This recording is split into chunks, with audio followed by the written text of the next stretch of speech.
स्वागत है आप सभी का। मैं हूं उत्पल चौधरी और बात होगी आपके निवेश से जुड़ी हुई खबरों पे। सबसे पहले इस डिस्क्लेमर को जरूर पढ़ लीजिएगा। आज हम लोग दो तीन मुद्दों पे बातचीत करेंगे। एक तो जो ट्रंप का जो एक रुख देखने को मिला, जिसके कारण पूरे दुनिया के बाजार में राहत मिला, चाहे शेयर बाजार हो, चाहे गोल्ड सिल्वर का मार्केट हो, हर जगह तेल की कीमत में भी ठहराव आ गया। और दूसरी बात कि जो गोल्ड और सिल्वर इस समय जो 200 डे मूविंग एवरेज के आसपास जो संघर्ष करता हुआ दिख रहा है, उस पर हम लोग बातचीत करेंगे। और अंत में लेकिन ये अभी हम शुरुआत में बातचीत करेंगे कि शेयर बाजार में किस तरीके से जो निफ्टी कल गिरा, वहाँ पे उसकी कमजोरी पे भी मुझे कल एक मजबूती दिख रहा था। और इस कारण 30 मार्च में मैंने एक खरीदारी किया था इधर वाले फेज में, जो काफ़ी गिर जाने के बाद, और दूसरी खरीदारी कल मैंने की है। तीसरी और चौथी आगे इंतजार है। तो क्यों किया मैंने, उन तमाम चीज़ों पे चर्चा करेंगे। देखिए, आप हमारे साथ जो जुड़े हुए हैं, मैं कोई बड़ा फेमस एंकर तो रहा नहीं, बिहाइंड द कैमरा जर्नलिस्ट रहा हूँ, तो लेकिन आप हमारे साथ इसलिए जुड़े हैं क्योंकि हम आपको खबर की नब्ज पकड़ के देते हैं और खबर आपको पहले देते हैं। हालांकि खबर बदलता रहता है, तो उस कारण आप ये लोग बोलते हैं कि स्टेटमेंट बदलता रहता है। वो मेरा स्टेटमेंट नहीं, वो खबर बदलता रहता है। तो खबर सबसे पहले गोल्ड सिल्वर में अगर दबाव देखा जाता तो 7 दिन पहले बताते थे। अगर मार्केट गिरेगा तो वो 26 सितंबर 2024 को ही बता दिए थे कि सुबह की मार्केट गिरने वाला है बहुत तेज, या जो भी चीज़ें हैं। तो और दूसरा क्या कि जो मेरा जो अनुभव रहा है और जो मैं चीज़ों को जिस तरीके से देखता हूँ जो है, तो वो अनुभव आपके साथ साझा करते हैं ताकि आप उससे कुछ सीख सकें या आप अपने आप को उससे थोड़ा सा ठीक कर सकें। तो देखिए, इसके पहले जो मैंने खरीदारी किया था, इधर मैंने बहुत दिनों से खरीदारी किया नहीं था। मार्केट को गिर रहा था, वो गिरता गिरता फिर एक समय 30 मार्च को 19.6 पीई पे चला गया था निफ्टी। तो उस समय खरीदारी की, और हम खरीदारी करते हैं 3 बजे के बाद। 3 बजे से लेकर 3:12 के अंदर ख़त्म कर देते हैं, उसका बंद। 3:12 के बाद कोशिश करते हैं कि नहीं खरीदें। अब कभी हो गया तो 3:15 तक चला गया, उसके ऊपर नहीं। नंबर एक। दूसरी बात कि मार्केट जिस दिन गिरा रहता है, उस दिन अगर 1% के आसपास गिरा रहता है, उसी दिन खरीदारी, कई दिनों से गिरने के बाद जब वो 1% के आसपास गिरा रहता है, तो उसी दिन खरीदारी करते हैं। तो कल दो बातें थी। एक तो 19.6 के पीई पे मैंने खरीदा था, उसके बाद से कल जो निफ्टी का पीई था वो 20 के आसपास था। तो जब 20 के आसपास था तो वहाँ एक खरीदारी किया हमने। क्योंकि कल मार्केट में जो है, आप कमजोरी देखें, कल 1.04% मार्केट गिरा और 23,123 पे आ गया था निफ्टी, 243 पॉइंट्स की नरमी के साथ। और जो बड़ा जो लाइन था इसका 23,150, उसको तोड़कर नीचे आया था। तो वो मुझे परफेक्ट लगा, क्योंकि जो दुनिया में जो तमाम खबरें थी उस समय, वो ट्रंप वाले खबर आई नहीं थी, दुनिया में जो तमाम खबर थी उसके हिसाब से मार्केट ने काफ़ी मजबूती दिखाया। क्योंकि अगर आप जापान का मार्केट देखें तो वो लगभग 4% के आसपास गिर गया था। वहाँ पे जापान पे एन कैरी ट्रेड जो है वो अपना शेप दिखाने लगा है, जिस पे आगे हम लोग चर्चा करेंगे। दूसरा, आप अगर बाकी मार्केट को देखें, यूरोप के मार्केट को देखें, तो शुक्रवार को बहुत ज़बरदस्त गिरा था। अमेरिका का बाज़ार भी बहुत ज़बरदस्त गिरा था शुक्रवार के दिन, और शुक्रवार के बाज़ार पे ही रिएक्ट था। तो उस तरीके से हमारे मार्केट ने बड़ा मैच्योर बिहेव किया। तो मुझे यहाँ पे गिरने के बावजूद यहाँ पे पॉजिटिव पॉइंट्स दिखने लगा। मुझे दिखने लगा कि मार्केट का अब टर्निंग पॉइंट आने वाला है धीरे धीरे। देखिए, टर्निंग पॉइंट कोई तुरंत नहीं आता है, उसमें वक्त लगता है, 5 महीना 6 महीना लग जाता है, या कुछ भी कहा नहीं जा सकता है, वो चीज़ है। और इसमें जो गिरावट अगर देखा जा रहा है, तो अगर गिरेगा भी ये तो 22,600 तक जा सकता है, जो इस समय के हिसाब से जो चीज़ें देखी जा रही है।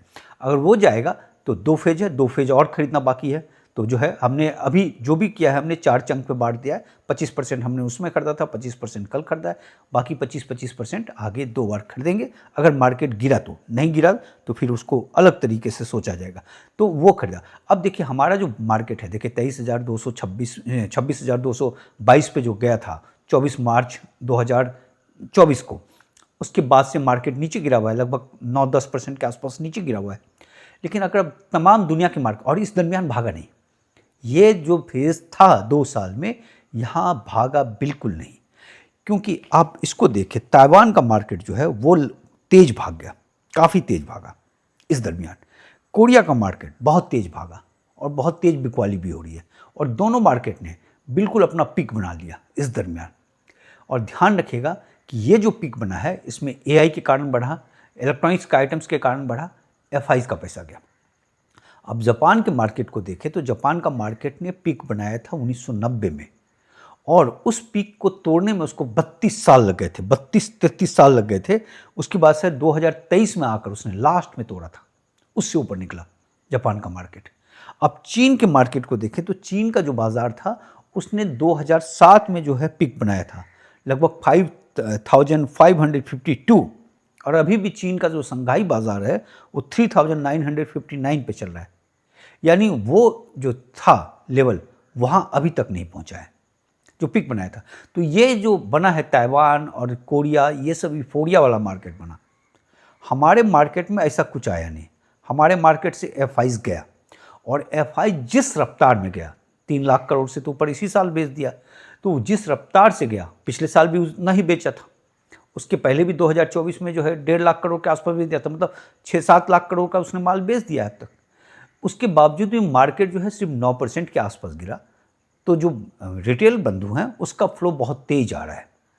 ये रिटेल बंधु वाला फ्लो जो है बाकी जगह अगर आप इसको देखें, ताइवान या कोरिया में उस तरीके से जब एफआई वहाँ से निकलेंगे लेकर माल, तो वो उस तरीके का फ्लो नहीं है जो यहाँ पे है। तो ये फ्लो जो है इस मार्केट को सस्टेन करके रखा। दूसरी बात कि ग्रोथ रेट जो है पॉजिटिव दिखने लगा, 7.7 का जो बात है, और कहा जा रहा है कि इस बार तेल क्राइसिस होने के बावजूद भी 7 के ऊपर रहेगा। तो वो एक पॉजिटिवनेस जो रिफ्लेक्ट हो रहा है। तो मार्केट में आपको देखिए बॉटम कभी मिलता नहीं है। बॉटम कौन होगा, कब होगा, ये हो जाने के बाद पता चलता है। लेकिन आपको अगर चीज़ें लगने लगती है तो वहाँ पे वो खरीदारी किया जाता है। तो मैंने कल अपना एक रिस्क यहाँ पे लिया है लंबे होराइजन के लिए जो है। अब इसको देखते हैं, और साथ में उसमें सेक्टर भी चेंज किया हमने, दोनों काम किया उसमें। तो उसमें सेक्टर चेंज में जिसमें एफआईज बहुत ज़बरदस्त बुलिश हो गए थे, और एफआईज ने इन दरमियान जो पिछले 5-6 महीने में जहाँ बिकवाली कर रहा था और जिसमें खरीदारी कर रहा था, तो जिसमें वो खरीदारी कर रहा था उन जगहों पे मैंने बिकवाली कर दिया, क्योंकि उस सेक्टर को जो है उसमें वो अच्छा खासा खरीदारी कर चुका था। तो वहाँ से निकलकर दूसरे सेक्टर में जिसमें वो हेवी बिकवाली कर चुका था और जो फंडामेंटली स्ट्रांग है उसमें इन गिर गया। मार्केट में आपको एफआईज का उल्टा करना होता है कि अगर हम देखें तेल को 142 गया था 2008 में, वो अभी तक टूट नहीं पाया तमाम क्राइसिस के बावजूद। और अगर इसमें लड़ाई भड़कता तो फिर 150 और 160 वाली जो बात थी वो आ रहा था। लेकिन अब ट्रम्प के रुख के बाद ऐसा लग रहा है कि लड़ाई जो है थोड़ा होने वाला तो है नहीं, ये तो फैक्ट है। अब बातचीत का दौर चलेगा। तो जो तेल संकट में जो 150 और 180 देखकर जो कल की लड़ाई के बाद से जो दुनिया डरा था वो ठहरा, क्योंकि ट्रंप ने नेतन्याहू को साफ साफ कह दिया कि जो लड़ाई लड़ रहे हो वो अकेले लड़ रहे हो, उसके बाद जो है हम आपको कोई सहयोग नहीं देने वाले हैं। और उसने बिल्कुल विरोध किया। उसके बाद से सीज फायर जैसे था वैसे हो गया है। और साथ में ट्रंप ने ये कहा कि डील जो है वो 2 हफ्ते के अंदर पूरा हो जाएगा जो है, और काफ़ी अच्छे ढंग से बातचीत हो रही है। तो ये पॉजिटिवनेस ये जो ट्रंप का चेहरा आया सामने, उस हिसाब से जो 2008 में जो 142 बना था रिकॉर्ड, वो टूटना अब मुश्किल दिख रहा है। तो ये पूरे दुनिया के लिए राहत हुआ, शेयर बाजार के लिए भी हुआ, गोल्ड सिल्वर के लिए भी हुआ। गोल्ड सिल्वर में कल राहत आया ट्रंप की तरफ से, क्योंकि ट्रंप ने जिस तरीके से नेतन्याहू को बताया कि भैया लड़ाई खुद लड़ोगे और जो है डील होने वाला है, ये जो मैसेज गया है ये काफ़ी पॉजिटिव चेहरा आया ट्रंप का, और इसके कारण पूरे दुनिया के तमाम बाजार को राहत मिला। और कल गोल्ड सिल्वर जो 200 डीएमए के आसपास जो संघर्ष करता हुआ दिख रहा है, आज भी उसी जगह पे है। क्योंकि कल अगर हम सिल्वर को देखें तो 200 डीएमए की मूविंग एवरेज के नीचे चला गया था, और उसके बाद से वहाँ जिस तरीके से उसने फाइट बैक देकर वो ऊपर आया, वो एक हल्का सा मजबूती का संकेत दिखा सिल्वर में। हालांकि सिल्वर अभी भी 200 डे मूविंग एवरेज के आसपास ही मूव कर रहा है, क्योंकि 67.91 पे ट्रेड कर रहा है, 0.21% की तेजी है, और इंडियन करेंसी में हो गया 2,40,000 के आसपास। और इस समय जो 200 डे मूविंग एवरेज है वो 67.73 है, और ये 67.91 पे ट्रेड कर रहा है, यानी हल्का सा उसी के आसपास संघर्ष करता हुआ दिख रहा है। तो आज देखते हैं कि किस तरीके से रहता है सिल्वर। बाकी अगर तमाम इंडिकेटर हम देखें तो 12 जो है वो सेल बता रहा है, 7 जो है वो न्यूट्रल बता रहा है, और 6 जो है वो बाय बता रहा है। 25 में। कल 3 बता रहा था बाई के लिए, यहाँ अभी 6 बताया जा रहा है। नंबर 1। दूसरी बात की जो RSI है वो 36.24 पे है, जो न्यूट्रल पड़ा हुआ है। हालांकि MACD कह रहा है कि बेचो, लेकिन अभी सिल्वर जिस तरीके से संघर्ष कर रहा है, अब इस सिल्वर में जो भी नीचे का गिरेगा, अगर वो 61.40 था, वो एक बड़ा सपोर्ट लाइन है, वो अगर उसको तोड़ेगा तब 50 वाली कहानी शुरू होती है। अगर उसके ऊपर, चूंकि वो 61.40 जो है वो मार्च का जो है लोएस्ट बना था, तो वो काफ़ी मेजर सपोर्ट लाइन है। लेकिन जो भी है सिल्वर में वो लास्ट सेकआउट है। आप खरीदे या ना खरीदे ये आप अपने रजिस्टर्ड एनालिस्ट से पूछेगा, लेकिन जो तमाम सिचुएशन है इस समय, और एक चीज़ जो सिल्वर में देखा जा रहा है दबाव, जंग सिल्वर बहुत ज़बरदस्त आ रहे हैं बेचने के लिए, और उसमें बायर उस तरीके से नहीं मिल रहा है। अगर जो कॉमिक्स के पास जो सिल्वर पड़ा हुआ है वो 26,041 मेट्रिक टन फॉर सेल है, नॉट फॉर सेल है 7273, और टोटल है 9914। दूसरा गोल्ड जो है वो 4315 पे बंद हुआ था, 0.35% की नरमी के साथ 1,52,673 पे बंद हुआ था, और इसका जो 200 डे मूविंग एवरेज जो है वो 4379 पे है, यानी वो अपने 200 मूविंग एवरेज से नीचे है। अब गोल्ड पे भी अगर दबाव पड़ता है तो 4150 जो है वो एक मेजर सपोर्ट लाइन है, अगर उसको तोड़ता है तो फिर 4000 से नीचे की कहानी शुरू होती है। तो इस समय देखना है कि गोल्ड किस तरीके से बिहेव करता है। इस समय जो उसके जो 25 इंडिकेटर हैं उसमें से 14 बोल रहा है कि सेल कर दो, 9 बोल रहा है कि न्यूट्रल हो, 3 बोल रहा है कि बाई करो जो है, और कल 1 था, तो वहाँ से जो है 2 की बढ़ोतरी हुई है। और जो कॉमेक्स के पास पड़ा हुआ है गोल्ड वो 471 मेट्रिक टन पड़ा हुआ है for sale, not for sale है 406, और टोटल है 877 मेट्रिक टन। और इस समय गोल्ड सिल्वर रेशियो चल रहा है 1:63.60 पे, यानी गोल्ड की तुलना में सिल्वर सस्ता है। 65 के ऊपर जाएगा अगर तो सिल्वर और सस्ता हो जाएगा, 60 के नीचे जाएगा तो सिल्वर थोड़ा सा महंगा हो जाएगा।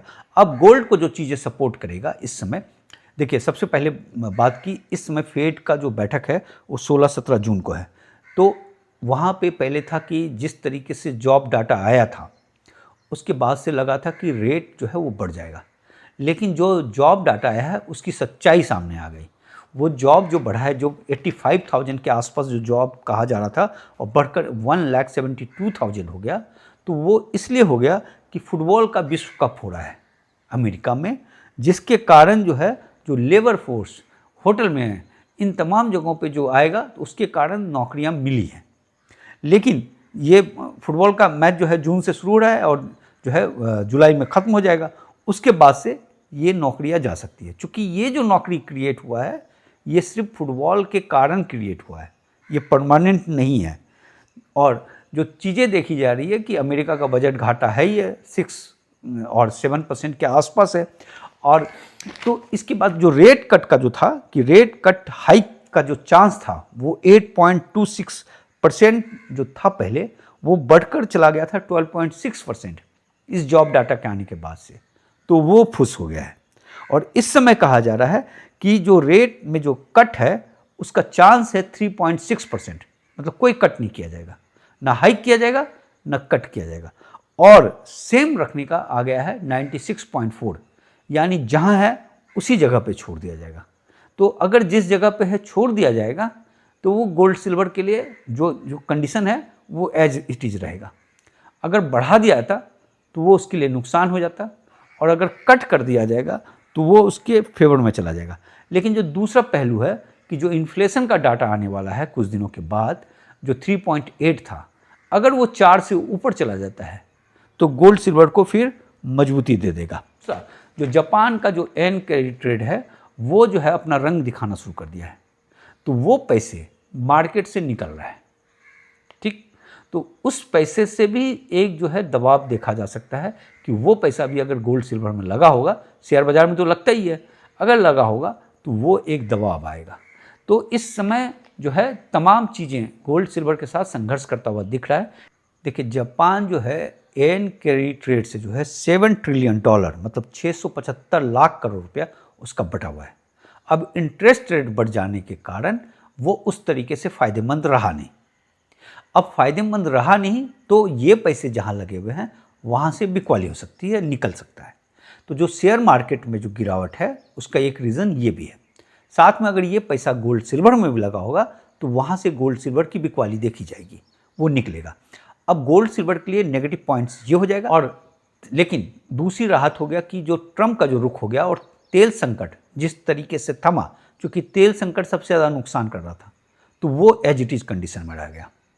और जो फेड की जो बैठक थी, रेट हाइक नहीं होगा, रेट एज इट इज रह जाएगा, वो भी जो है गोल्ड सिल्वर के लिए कोई ना उसके अगेंस्ट में तो नहीं जा रहा है, जैसा है उसी कंडीशन पे पड़ा रहेगा।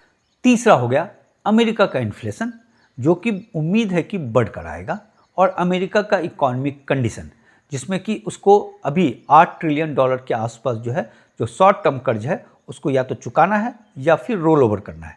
तो ये चीज़ें उसके फेवर में करता हुआ दिख रहा है।